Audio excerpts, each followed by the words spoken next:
Assalamualaikum warahmatullahi wabarakatuh. Alhamdulillahirabbil alamin. Puji syukur kehadirat Allah Subhanahu wa taala. Di mana pada kesempatan kali ini untuk kelas 7 ya, kita kembali bertemu di dalam video pembelajaran daring ya dengan bab materi tentang iman kepada malaikat. Kalau sebelumnya kita sudah membahas tentang pengertian iman kepada malaikat, iman itu apa, ya malaikat itu tercipta dari apa, dan sebagainya. Kemudian masuk kepada dalil tentang iman kepada malaikat. Maka saya akan ulangi sedikit tentang dalilnya ini ya. Maka dalil pertama itu Allah Subhanahu wa taala berfirman dalam Quran surah Al-Anbiya ayat 21, surah 21 ayat 19 dengan 20 ya. Eh dan kepunyaannya lah segala yang di langit dan di bumi, dan malaikat-malaikat di sisinya. Mereka tidak mempunyai rasa angkuh untuk menyembahnya, dan tiada pula merasa letih. Mereka selalu bertasbih malam dan siang tiada hentinya. Kemudian dalil yang kedua surah At-Tahrim ya, surah ke-66 ayat 6. Ya ayyuhalladzina amanu qu anfusakum wa ahlikum naro wa quduhan nasu wal hijaratu 'alaiha malaikatu gilazun syidadun ya, la ya'sunallaha ma amrahum wa yaf'aluna ma yu'marun. Hai orang-orang yang beriman, peliharalah dirimu dan keluargamu dari api neraka, yang bahan bakarnya adalah manusia dan batu. Penjaganya malaikat-malaikat yang kasar, keras, dan tidak mendurhakai Allah terhadap apa yang diperintahkan Allah kepada mereka, dan selalu mengajarkan apa yang diperintahkan. Jadi di buku pada halaman 102 itu juga dijelaskan ya tentang dalil beriman kepada malaikat. Sehingga dalil ini membuktikan bahwasanya menjadi dasar kuat bahwasanya Allah memang menciptakan malaikat dan kita harus mengimani. Nah, memasuki poin subbab selanjutnya yaitu tentu malaikat ini juga memiliki nama dan juga tugas tersendiri. Ya. Dia punya nama dan tugas tersendiri. Jumlah malaikat sangat banyak sebenarnya ya. Al-Quran tidak menyebutkan berapa jumlah malaikat secara pasti. Sebagian dari malaikat disebut nama-nama mereka dan sebagian lagi hanya dijelaskan tugasnya. Di antara nama-nama tugas malaikat itu, nama dan tugasnya adalah sebagai berikut. Yang pertama malaikat Jibril.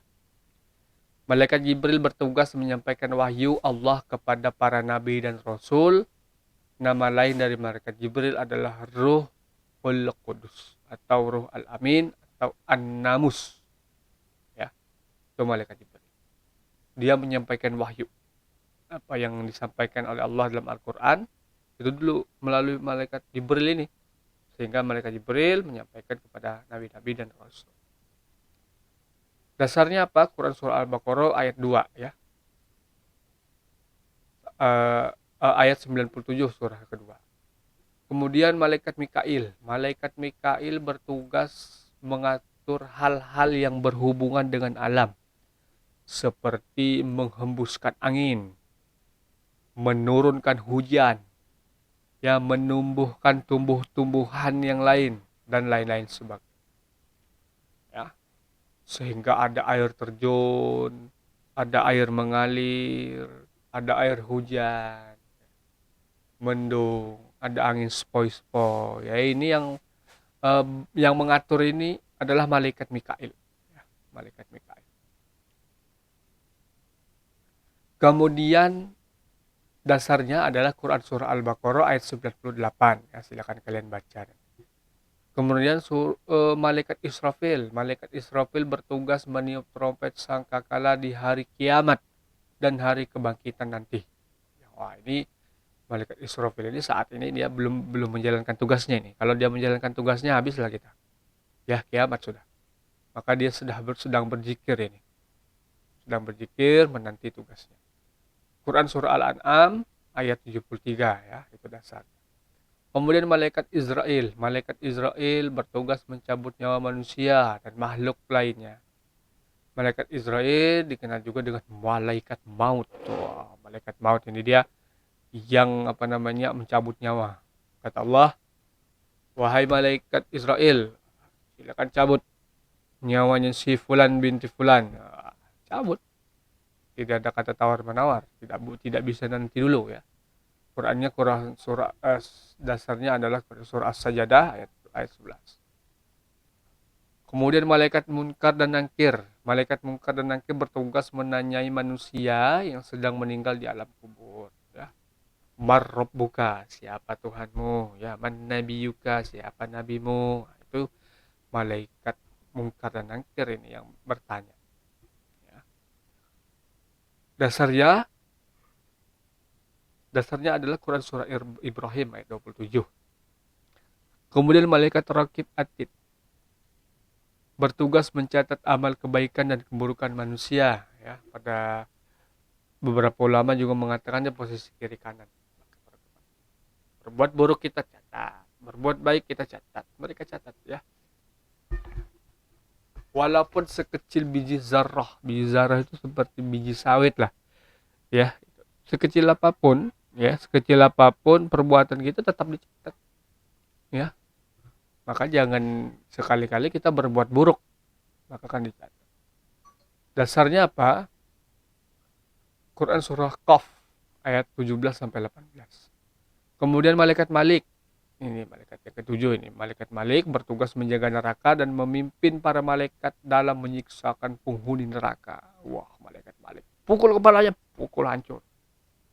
Siram pakai lahar panas. Nah, ini malaikat Malik. Malaikat ini dikenal ya, malaikat Zabaniyah. Dia kejam. Malaikat. Dalam sebuah kisah itu, malaikat Malik ini hanya pernah senyum satu kali saja ketika bertemu Rasulullah. Nah, tugasnya ini ya didasarkan pada Quran surah Al-Mudaththir ayat 27 sampai 31. Nah, kemudian terakhir malaikat Ridwan. Malaikat Ridwan ini malaikat menjaga pintu surga. Ya, dia menjaga surga. Memimpin para malaikat pelayan surga. Kasih kenikmatan. Malaikat Ridwan ini senyum, dia melayani orang yang masuk surga. Tinggal pilih kita mau ikut malaikat Malik atau mau bersama malaikat Ridwan ya. Di surga atau di neraka. Nah, kemudian pada poin D halaman 104 ya. Perilaku yang mencerminkan beriman kepada malaikat. Jadi kita itu harus beriman dan kemudian ada perilaku kita yang membuktikan kita itu beriman kepada malaikat. Pertama, iman kepada malaikat Jibril. Contoh perilakunya taat menjalankan perintah Allah Subhanahu wa taala. Kenapa? Karena malaikat Jibril yang menyampaikan wahyu kepada Nabi Muhammad. Apa yang disampaikan itu adalah perintah. Maka kita harus taat menjalankan perintah Allah. Ini sebagai tanda kalau kita mengimani malaikat Jibril sebagai penyampai wahyu. Iman kepada malaikat Mikail, berusaha dengan sungguh-sungguh mencari rizki Allah dengan cara yang halalan thayyiban. Ya. Nah, karena apa? Tugasnya malaikat Mikail tadi dia berhubungan dengan alam itu kan pemberi rizki. Ya, kita rizki kepada Allah. Dari Allah ya, malah kita berusaha sungguh-sungguh cari rizki di muka bumi. Bertebaranlah di muka bumi kata Allah. Ya kan? Maka ada rizki di muka bumi. Kemudian yang ketiga, iman kepada malaikat Israfil, bentuknya berdoa agar dijauhkan dari segala musibah. Ini yang mengatur. Kemudian iman kepada malaikat Israel, berdoa agar terhindar dari siksaan dan sakaratul maut. Karena dia yang mencabut nyawa. Ya Allahumma hawin alaina fi sakaratul maut. Ya Allah, mudahkanlah dalam urusan sakaratul maut. Kemudian iman kepada mungkar nangkir, ya. Selalu berdoa agar diberi nikmat kubur. Habis mereka tanyakan kan ada siksa kubur atau nikmat kubur nanti yang kita terima itu. Ya, maka kita harus berdoa agar meminta nikmat kubur yang kita dapat.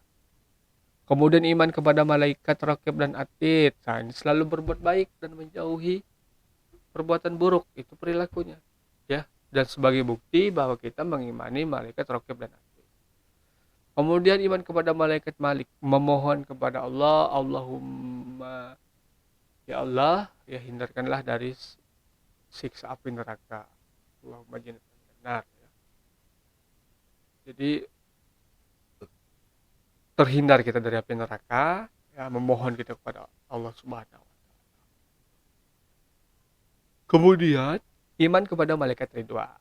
Memohon, kalau tadi memohon terhindar dari api neraka, berarti sekarang memohon agar kita masuk ke dalam surganya Allah Subhanahu wa taala. Itu terus kita lakukan. Maka itu mencerminkan perilaku kita iman dan beriman kepada malaikat. Kemudian dengan mempelajari tugas-tugas malaikat sehingga muncul yang namanya hikmah yang dapat kita peroleh. Pertama, lebih meningkatkan ibadah kita kepada Allah Subhanahu wa taala. Itu tentunya ya. Kenapa kita harus beriman kepada malaikat ya? Tentu harus meningkatkan kualitas ibadah kita kepada Allah Subhanahu wa taala. Kemudian yang kedua, mengenal kebesaran dan kekuasaan Allah Subhanahu wa taala karena telah menciptakan dan menugaskan para malaikat. Ya. Allah Maha Kuasa segala sesuatu sehingga diciptakan malaikat sesukanya, tugasnya ini. Hikmahnya. Jadi kita mengenal kekuasaan dan kebesaran Allah, itu luar biasa, Maha Suci Allah. Kemudian lebih bersyukur kita kepada Allah Subhanahu wa taala atas perhatian dan perlindungan Allah ya. Allah dengan malaikatnya menurunkan rizki ya, kita harus bersyukur apa yang diberikan oleh Allah. Kemudian memotivasi kepada diri kita untuk selalu berbuat kebaikan dan menjauhi kemaksiatan. Ya. Dengan kita mengenal malaikat yang diciptakan Allah dan mengenal kebesaran Allah, maka kita harus berusaha menjauhi hal-hal yang buruk ya dan melaksanakan perbuatan yang baik. Kemudian memberi rasa optimis, lalu berusaha. Allah kasih kita cobaan ya. Tenang aja, Allah Maha Besar, Maha segala sesuatu. Kalau mudah bagi Allah memberikan kita cobaan dan ujian, maka lebih mudah bagi Allah memberikan solusi dan pertolongan kepada kita. Nah, kemudian nanti kita akan memasuki beberapa kisah malaikat Israel dan Nabi Idris ya. Ini memang ada dasarnya dalam Al-Quran sehingga pembahasan rangkuman dan uji kompetensi. Mungkin cukup itu yang dapat saya sampaikan. Kurang dan lebihnya mohon maaf. Wabillahi taufiq wal hidayah. Wassalamualaikum warahmatullahi wabarakatuh.